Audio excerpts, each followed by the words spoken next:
in England and Wales, usually you attend primary school from about 4 or 5 till 10 or 11, and then you attend high school from being 11 until you're 16.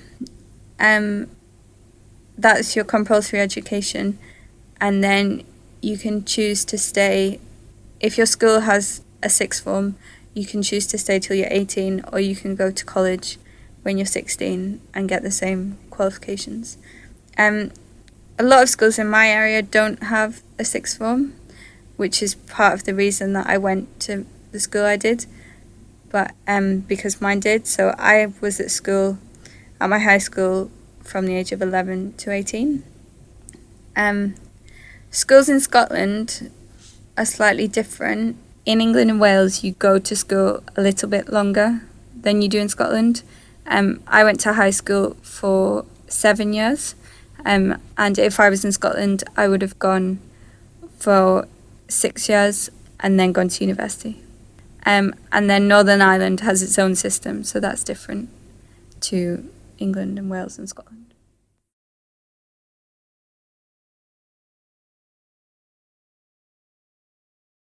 I went to boarding school from the age of 7.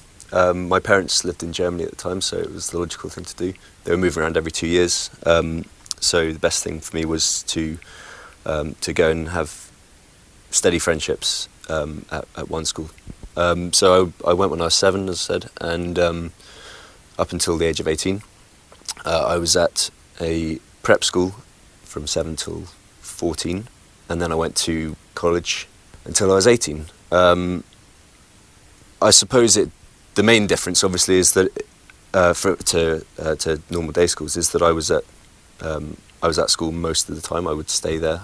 We would occasionally be let out on the weekends and for half term. And generally, it was a very fun place to be. Because you're spending all your time with your friends and your parents are nowhere near you. But yeah, generally it's great. There were quite a few activities put on for us. There were sports hall facilities, swimming pool. There were woods you could play in, and yeah, just lots of sport to do, lots of weekend activities. So I mean, there was loads to do. And yeah, it was just a really good, fun time on the whole. A lot of the boys did choose to go home quite often if their parents could have them, and most people had parents who lived in nearby towns or in London, so not too far away. That was quite good fun for those of us who had parents living overseas, because we could just go and stay with friends in nicer parts of the country. But it was actually more fun, I think, when you had a big group of people that stayed in for a weekend and you had the whole place to yourself, and all the teachers were sort of quietly minding their own business.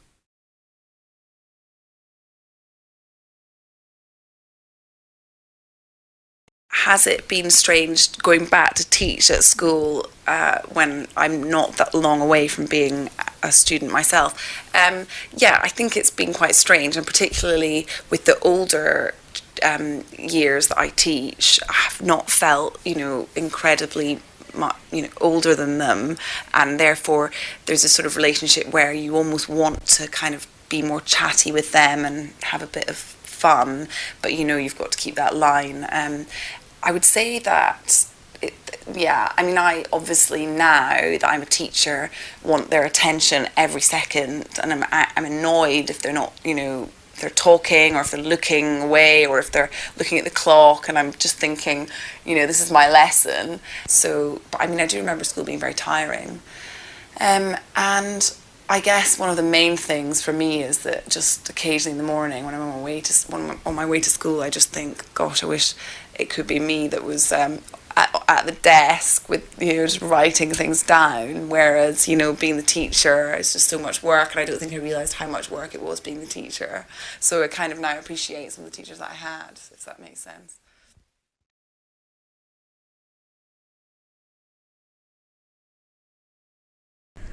I started school when I was 4. I had just turned 4. And I attended my primary school until I was 10. And then I went to high school. I didn't go to the high school next to my primary school. I went to another school that's quite unusual for schools in England and Wales. It's a state school, so funded by the government, but it's an all-girls school. In a way, it's a convent school. There were nuns there. Our head teacher was a nun, and there was some teaching staff who were nuns. And next door to my school, there was a boys' school that had some, very few, monks. And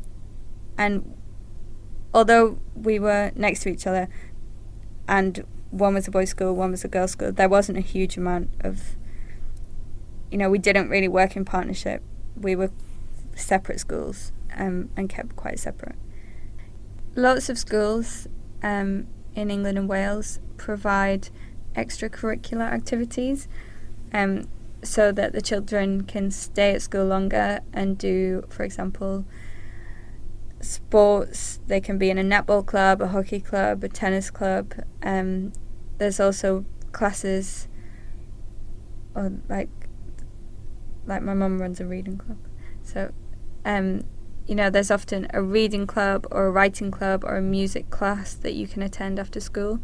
And this is to encourage kids to get involved with sports and music and other activities, but also so that their parents can stay at work as long as they need to, and obviously their parents don't finish work at 3:30 or 4 o'clock when their children finish school.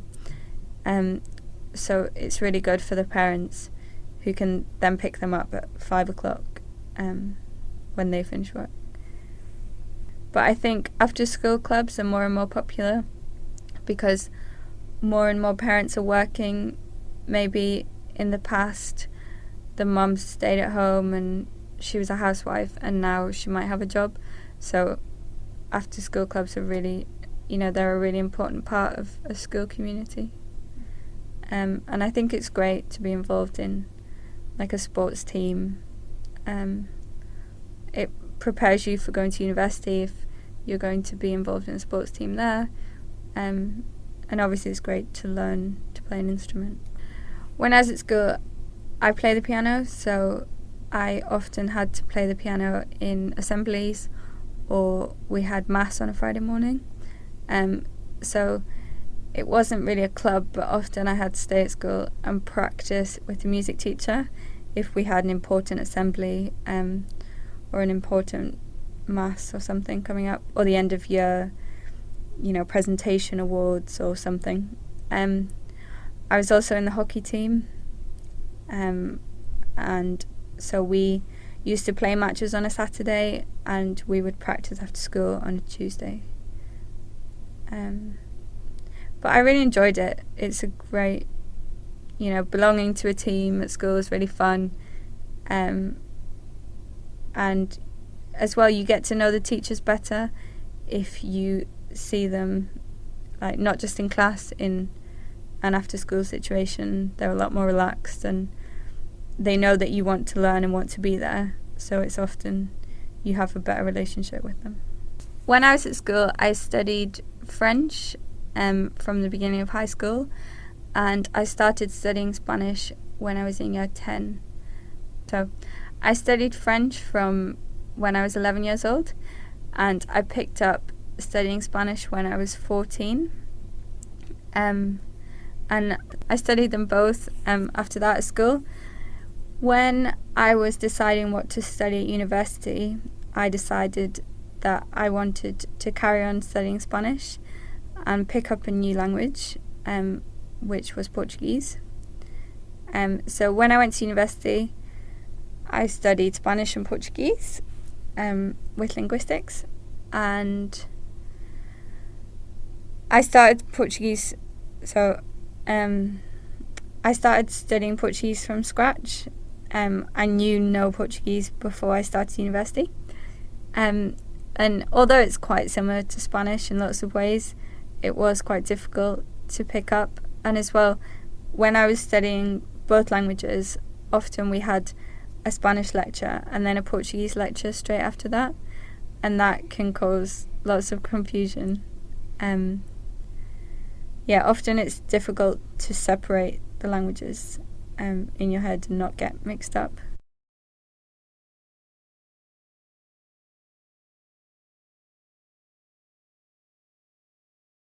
I think UK universities have a different focus in a way to universities in other countries, because often your timetable isn't that busy. You might only have 12 hours of lectures or seminars a week, so you have a lot of free time.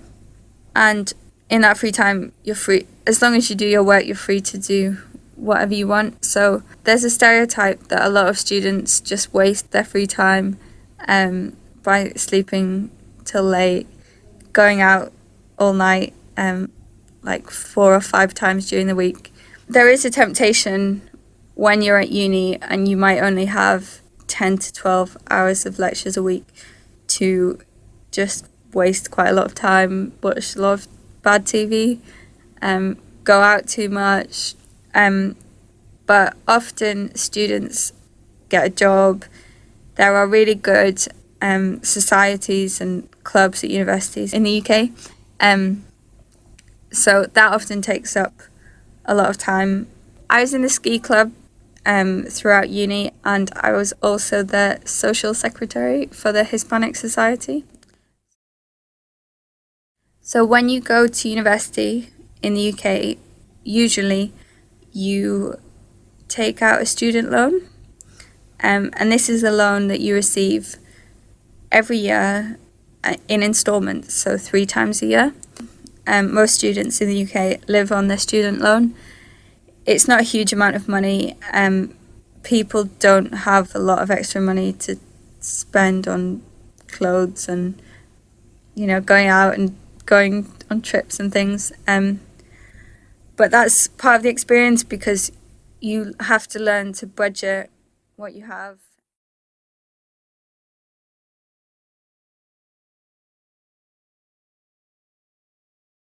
The number of universities I've been to, well, it differs obviously with the stage of your education. So my undergraduate degree, it was very much about the social side. It was about leaving home for the first time. I studied English literature.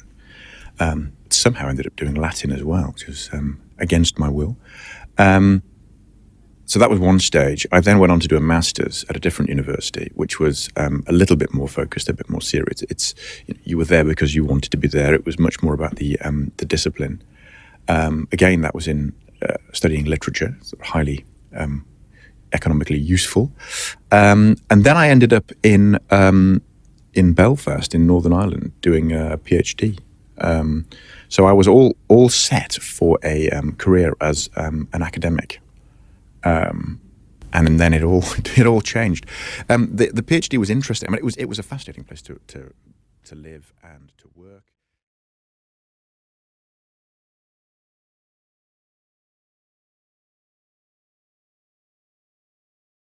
When you're writing a CV or a resume, when you're doing it straight out of college, you don't have very many experiences that a lot of companies are going to look for. What you do have is education, though. So I think that anybody who's coming out of university, that's the first thing that they need to put and make a compelling case for, is that they are well educated and that they did extremely well in school. Because most of the experience you'll have isn't really going to qualify you for any of the work, which is kind of a paradoxical situation for first-time workers, is that everybody's asking for experience and you don't have any. So it's a very frustrating cycle, and your best bet is just convincing an employee to take a chance by looking at the qualities you do have, which if it's your first job, all you have is your time as a student.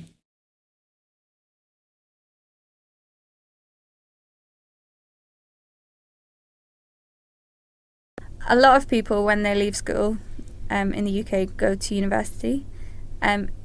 It's the norm to move away from the city you were born or the city you've grown up in to go to university. I, for example, moved from Newcastle to Sheffield when I just turned 18 to go to university. And I think a lot of people move away from their hometown to a different, maybe a bigger city, or something. A lot of people move away to go to university because university in the UK is not just about academic study and about learning or, you know, completing a course. It's a real life experience, and people want to make the most of it. So they don't want to stay at home and live with their parents while they're at university. They want to have the experience of sharing a flat, sharing a house, you know, even cooking for themselves, washing for themselves. A lot of the time, this is the first experience that young people have had away from their parents for a long time.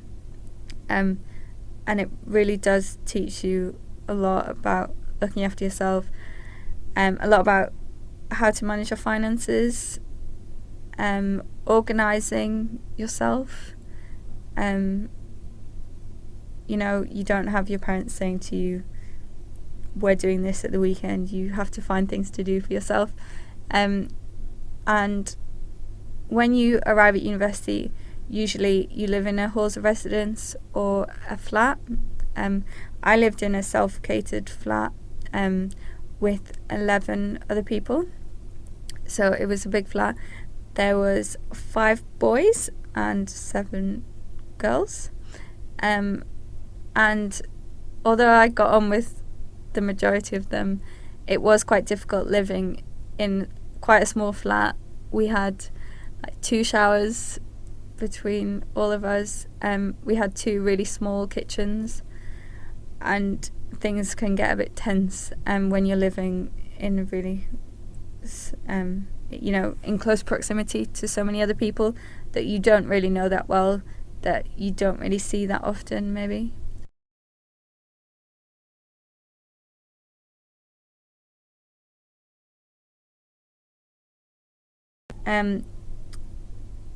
I didn't choose to study French at university, partly because I had been doing it for so long and was a little bit bored and tired of it, and partly because it wasn't feasible to study all 3 languages for the full time at university. I could have studied a little bit more French in first year, but I think it would have been too much to study 3 languages at university. And then, as part of my course, I went to live abroad for a year in my 3rd year. I went to Madrid for about 8 months. And there, yeah, my Spanish improved from the first day that I went there. Although I might have forgotten some grammar when I was over there. You know, my conversational Spanish just improved without me really thinking about it, just from meeting so many Spanish people, reading, you know, the free newspapers on the metro, reading street signs. In Spain, unlike a lot of countries, they don't always have English below the Spanish. They don't always translate things like street signs and, you know, signs in the underground and things like that. So, you know, often you can't get by without knowing a little bit of the language.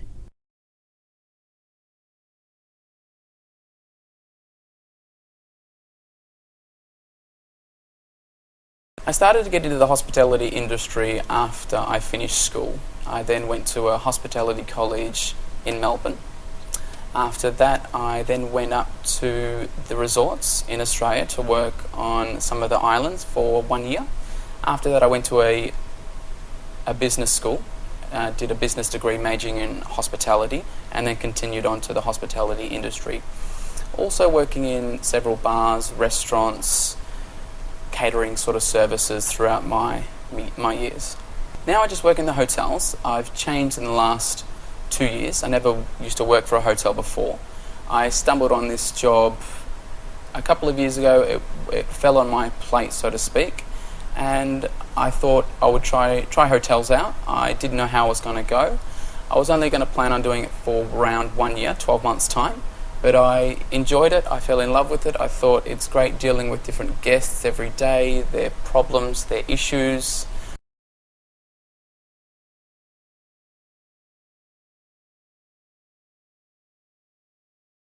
All of my experiences in job hunting have been extremely disheartening, because I feel that there is a failure rate that is at first very difficult to kind of get acquainted with and to accept. I mean, when you put an application in, I think it's 1 time out of 10 that you'll get a response, maybe 1 time out of 25 that you'll get offered an interview, and 1 out of 100 maybe on a good day that you'll actually get the job you're applying for. So I think it's a very depressing process for everybody, and that was when the economy was doing pretty good. And I think like job hunting, when you're starting to do it, you just have to get used to the idea that you're going to fail over and over and over again until you finally get lucky for reasons that are a lot of times beyond your comprehension. And I'd like to think that my CV or my resume looks good, but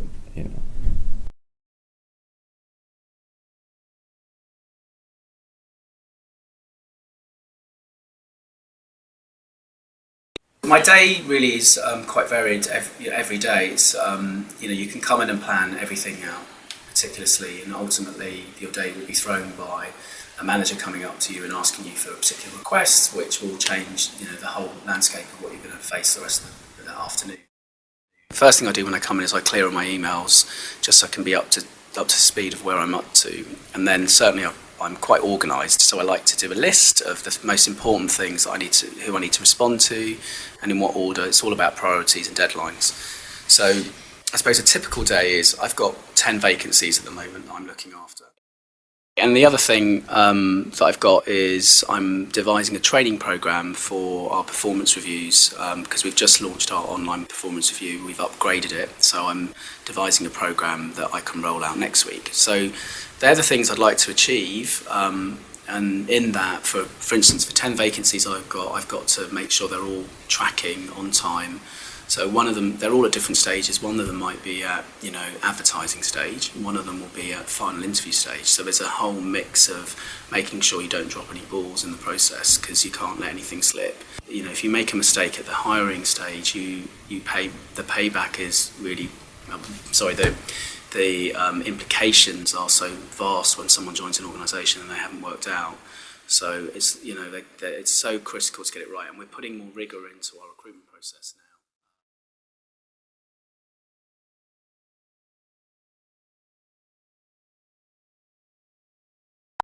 My name is Anna Coppy, and I'm a TV producer, and no 2 days in my job are ever the same. My job role is very diverse, and generally on a day-to-day basis I am office-based. I spend a lot of time speaking to people on the phone, researching. My main role is to provide content for a television programme. I support a director and other producers, and I also lead a team of researchers. Often I can go out on location and work on shoots where I am using a film camera, directing what we call contributors. A contributor could be a presenter, it could be a person that is telling us about their skill, it could be a member of a family that we're filming with. I've worked with wrestlers and doctors and plastic surgeons and dog trainers and wedding coordinators. It's a really diverse role and very enjoyable.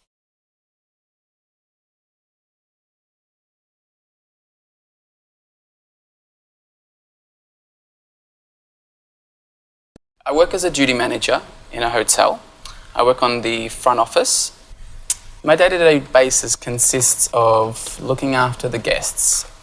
From the morning, it would be to check the arrivals and see how many people we have coming into the hotel, looking after all the departures in the morning, and preparing and planning for the day.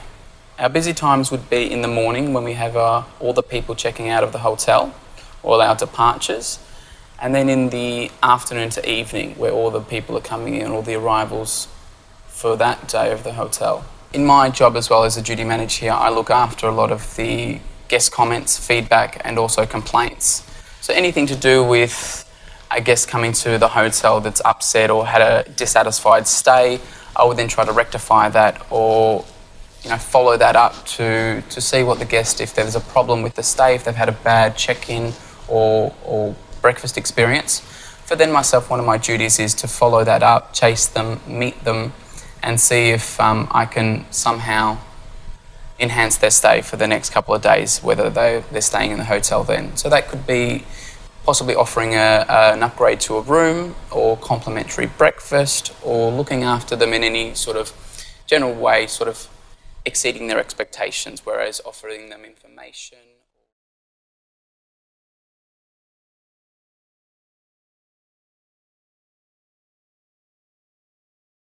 In terms of just explaining HR, the main functions within what I carry out are everything from recruitment, so that's bringing in the best talent into the organisation.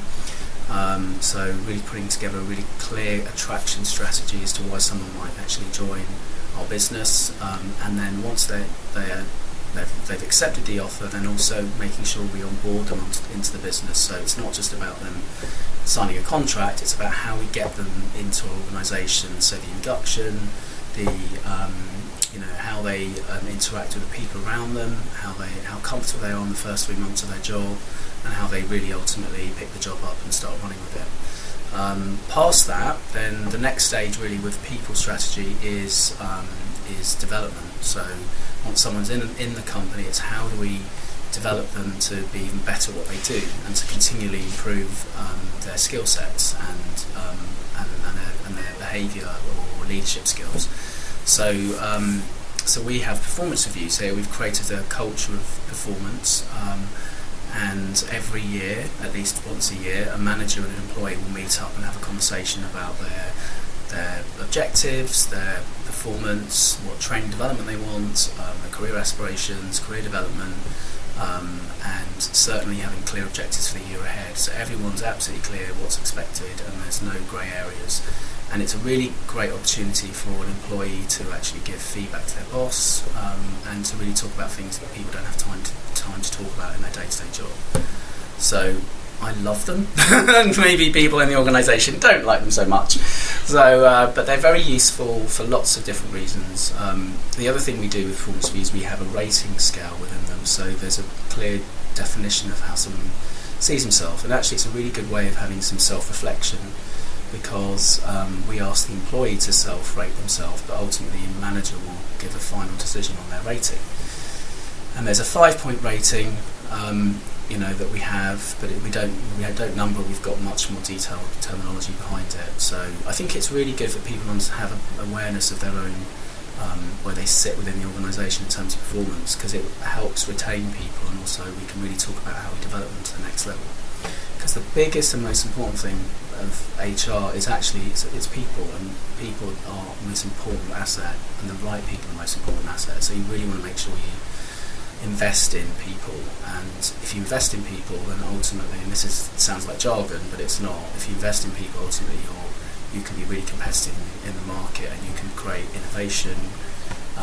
You'll have a culture of inclusivity, and hopefully from that you will create profits. And that's the theory, and actually the theory is absolutely true, because in the past it was always about being profit, but not actually really looking at how people impact on that. Nowadays it's much more about everyone's interested in leadership styles, because ultimately a leader has to bring through succession, so really having good clear succession behind them. So that's why performance review is important as well, because we want to make sure we've got people lined up for the next job, and they're not to be poached. So, and retention is the other big chunk of what I think an HR person, or I do in my role, is really focusing on how we keep our best talent. So, and I know it sounds like it's not my role to be ultimately driving every single person. It's for us to give managers the tools to be able to work out how they can retain their best talent. So there's tons of ways of doing it. So I could go on for hours about it, but one of the ways is people are motivated by the people they work with, the culture they work in, their boss, and money, and there's lots of different factors. Money normally is one of the lower factors, but if it's not, if people aren't paid the right money, then it becomes a very important factor. The biggest one is the culture and the people work with, and their manager in particular. So that's why leadership development is really critical in the business I work in, because I think we're creating a culture where, I hope we're creating a culture where actually people feel that their managers are interested in them, they've got respect, upwards, downwards, and we don't have a culture of just top-down management where we force things through, and it's not a command and control culture. It's a business where I think we have got some top-down. We've also got some, employees can give feedback. We have an employee forum where employees can pass all their questions through to some of the execs. We have much more communication from our CEO and more from the execs.